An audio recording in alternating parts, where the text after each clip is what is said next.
that you just saw are not from a zombie movie or a horror movie. These are real people with real incidents. So why are these people acting this way? Because all of them are high on xylazine, the zombie drug. What is xylazine and why the name zombie drug? Xylazine एक lab में बनाया गया है chemical के through. Unlike other opioids like धतूरा, opium, ये सारे plant के पार्ट से बनाया जाता है, मगर xylazine जो है वो केमिकली प्रोड्यूस किया गया है लैब में. Why the name zombie drug? इसको zombie drug क्यों बुलाया जाता है? That is because आपने मूवीज में देखा होगा zombies किस तरह से एक्ट करते हैं. बहुत ज़्यादा एग्रेसिव होते हैं, उनको आजू बाजू जो चल रहा है उसका होश नहीं रहता, अपनी धुनकी में रहते हैं, बहुत ज़्यादा वायलेंट हो जाते हैं.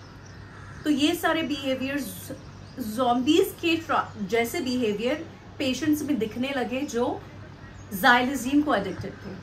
सिर्फ एक चीज़ नहीं है कि ये एक दूसरे को नहीं खाते. xylazine क्यों प्रोड्यूस किया गया इतना फेटल ड्रग? ये लोगों के लिए, ह्यूमन के लिए क्रिएट किया गया था. सबसे पहले ये इसलिए क्रिएट किया गया था जो बहुत बुरी बीमारियों से जाते हैं, लाइक कैंसर का 3rd स्टेज है जिसकी कोई रिकवरी नहीं है, उन लोगों को सिडेट करके रखा जाए ताकि उनका पेन और उनकी तकलीफ कम रह सके. दूसरा, बहुत ज़्यादा बड़े ऑपरेशंस जब होते हैं और पेशेंट बहुत पेनफुल कंडीशन में रहता है, उस टाइम पे उनको ये ड्रग दिया जाए ताकि उनकी रिकवरी के लिए उनको आसानी हो जाए. बट जब इसके ट्रायल्स हुए तो ट्रायल में देखा गया कि बहुत ज़्यादा लीथल तरीके से ये पेशेंट का ब्लड प्रेशर कम कर रहा था और ब्रीदिंग भी बहुत ज़्यादा स्लो हो रही थी. एक नेजल स्प्रे आता है जिसको यूज़ करने की वजह से ओपॉइड का एक्शन कम कर सकते हैं, ओपॉइड का असर कम हो जाता है, एंटीडोट होता है वो ओपॉइड्स के लिए. वो नेजल स्प्रे भी ये ड्रग के ऊपर काम नहीं कर रहा था. पेशेंट को रिवाइव करना मुश्किल हो रहा था, डेथ रेट बहुत हाई हो सकते थे और बहुत हजारियस प्रूफ हो सकता था. इसलिए ये ड्रग बैन कर दिया गया. मगर कंपनी ने ऑलरेडी बहुत ज़्यादा मैन्युफैक्चर करके रखा था, तो कान यहाँ से पकड़े या यहाँ से, ये मार्केट में वेटेरियन यूज़ के लिए, एनिमल्स के यूज़ के लिए लाइसेंस मिलके यूज़ करना शुरू कर दिया.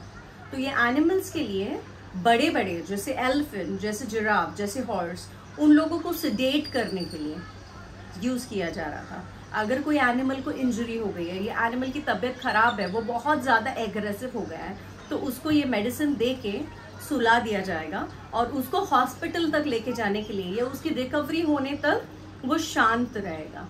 बट ह्यूमन्स तो ह्यूमन्स हैं, इनको हर चीज़ में घुसना ही है. तो लोगों ने ये ड्रग के तौर पे यूज़ करना शुरू किया.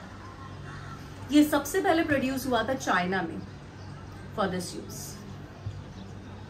लोगों ने जब ये ट्राई करना शुरू किया, why did it became so popular? First, it is 10 times more potent than cocaine. It is more addictive, बहुत ज़्यादा एडिक्शन हो जाता है इसका. And the most important factor, it is very cheap. ये इतना सस्ता है कि कुछ डॉलर्स में 1 किलो मिल सकता है. तो लोग जो कोकेन का और हेरोइन का नशा कर रहे थे, उसका नशा अफोर्ड करना मुश्किल होता था. बट जब ये मार्केट में आया तो हर कोई इस चीज़ का नशा करने लगा क्योंकि ये बहुत सस्ता था. जो ड्रग एडिक्ट्स होते हैं, आप समझ सकते हैं, उनके पास हर चीज़ का, हर किसी के पास इतना पैसा नहीं होता होगा. तो ये बहुत जल्दी एक एपिडेमिक की तरह ये नशा फैल गया. लोग सिर्फ इतने पे ही नहीं रुके, लोगों ने इसके अंदर दूसरे ड्रग्स ऐड करके इसका नशा करना शुरू कर दिया, जिसकी वजह से the results were very fatal. बहुत सारे जो लोग मरने लगे ओवरडोज की वजह से, बिकॉज इसका 1 ग्राम का नशा इतना हाई होता है. और जो लोग सूंघ के नशा कर रहे थे और जो लोग टैबलेट खा के नशा कर रहे थे, वो बहुत जल्दी मर रहे थे क्योंकि ओवरडोज इतना आसानी से हो जाता था, क्योंकि इतना सा ड्रग उनको बहुत ज़्यादा हाई फील कराता था. सेकेंड, कोकेन के और हीरोइन के नशे से बहुत ज़्यादा सस्ता था और इसका नशा बहुत दिनों तक चलता था. एक बार पेशेंट इसका नशा करता था 4 से 5 दिन तक हाई रहता था. बीपी बहुत ज़्यादा कम हो जाता था, जो ब्रीदिंग है वो बहुत ज़्यादा एक्सट्रीमली लो हो जाती थी. कहीं कहीं पेशेंट बहुत बेहोश होके पड़े रहते थे और अगर बहुत कम क्वांटिटी अगर इसकी ली गई तो पेशेंट को बहुत ज़्यादा गर्म लगने लगता था. दैट्स द रीज़न बहुत सारे जन अपने कपड़े फाड़ के स्ट्रीट पे नंगे घूम रहे थे. थर्ड, कि पेशेंट को बहुत ज़्यादा वॉयलेंट बना देता था. बहुत पेशेंट को यूफोरिक फील करता था, जो ड्रग्स लेने के बाद इंसान को फील होता है. बहुत पावरफुल फील करता था, इनविंसिबल फील करता था. वॉयलेंस आपने, मॉल में लोग घुस जा रहे थे और चीजें लेके चीजों को डैमेज कर रहे थे, मायोनीज अपने ऊपर डाल रहे थे, it was that lethal. And जो भी ये पेशेंट्स थे उन लोगों को हमेशा एक डर रहता था, जैसे कोई उनको फॉलो कर रहा है या कोई उनको मारने की कोशिश कर रहा है, there is some conspiracy going on against them. तो वो कंटिन्यू, वो डर की वजह से वो वापस से वो नशा करते थे, और जैसे ही ये नशा उतरता था तो लोगों को बहुत ज्यादा सिक लगता था, जिसकी वजह से वो दोबारा ये नशा करके दोबारा वैसा फील करते थे। ओवरडोज की वजह से बहुत ज्यादा मौतें हुई हैं इस ड्रग की वजह से। और क्या साइड इफेक्ट्स थे इस ड्रग के? तो it was a flesh eating drug. ये ड्रग जो ले रहा था उसको स्मॉल पॉक्स की डिजीज आपने सुनी होगी, जो अभी वर्ल्ड से इरेडिकेट हो गई है, तो उसके अंदर बॉयल्स होते थे, और वो बॉयल्स फूटने के बाद स्कैब फॉर्मेशन होता था। वो स्कैब्स फूट जाते थे, जब स्कैब फॉर्मेशन होता था मतलब स्मॉल पॉक्स हील हो रहा है। मगर इसके अंदर स्कैब फॉर्मेशन के बाद भी वो जख्म, वो वूंड हील नहीं होता था, उसके अंदर से पस ऊज होना शुरू होता था, और वो धीरे धीरे अंदर स्प्रेड होने लगता था।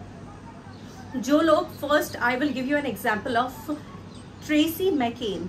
ये एक फीमेल थी जो इस ड्रग को एडिक्टेड थी। शी मेट एन एक्सीडेंट जिसकी वजह से she was addicted to pain killers. Pain killer को छुड़ाने के लिए वो एक रिहैब में गई। वहाँ रिहैब में एक बंदा उनको मिला, एक आदमी मिला जो बिकेम हिज बॉयफ्रेंड, एंड उन्होंने इनको ये ड्रग से इंट्रोड्यूस करवाया।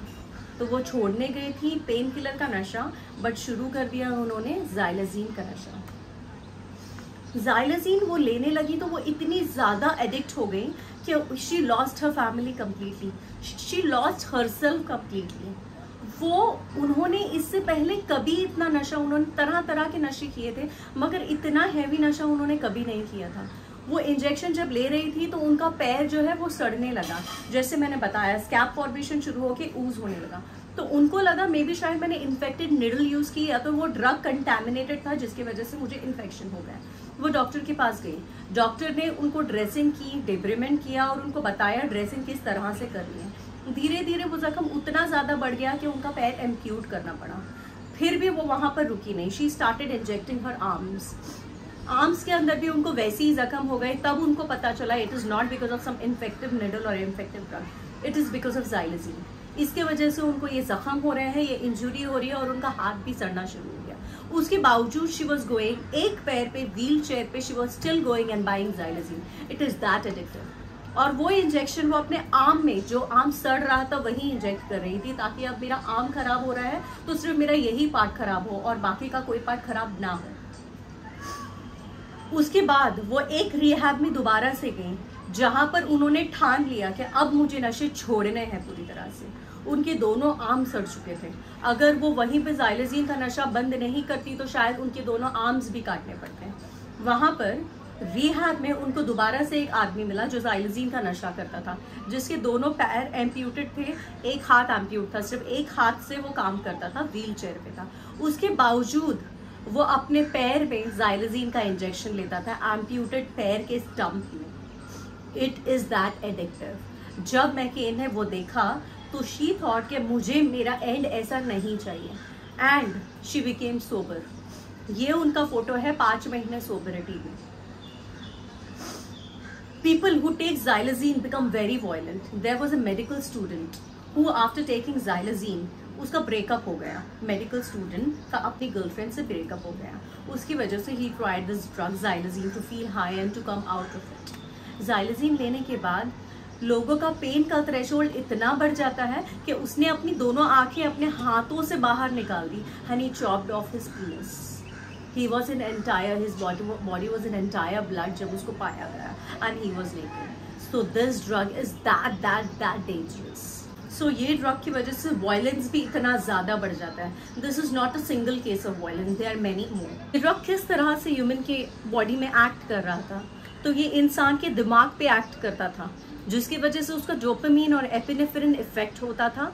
बीपी उसका बहुत ज़्यादा लो हो जाता था, ब्रीदिंग जो है बहुत एक्सट्रीमली लो हो जाती थी, हार्ट रेट बहुत ज़्यादा कम हो जाता था, पेशेंट अनकॉन्शियस हो सकता था, and he might also die because of the overdose. इसका ओवरडोज होना बहुत ज़्यादा सिंपल था, क्योंकि 1 gram could give a high for 3 to 5 days। इतना ज़्यादा इफेक्टिव था ये, और अगर थोड़ा भी ज़्यादा हो रहा था तो पेशेंट मर रहे थे। It was that फेटल।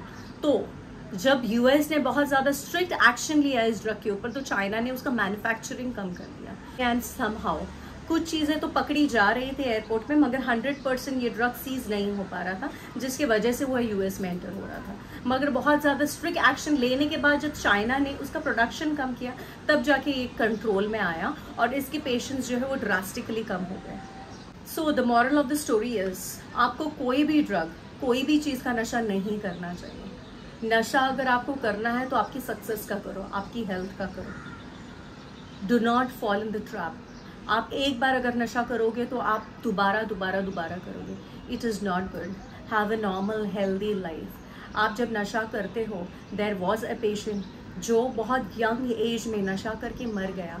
जब वो मर गया तो उसकी मम्मी पे इतना ज़्यादा इफ़ेक्ट हुआ, उसकी माँ ने जीने की इच्छा छोड़ दी और कुछ दिनों बाद her mom died because her heart was broken and there was no doctor who can fix that.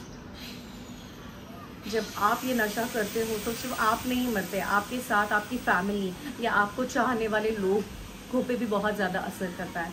Sometimes a part of them die too and sometimes they die to.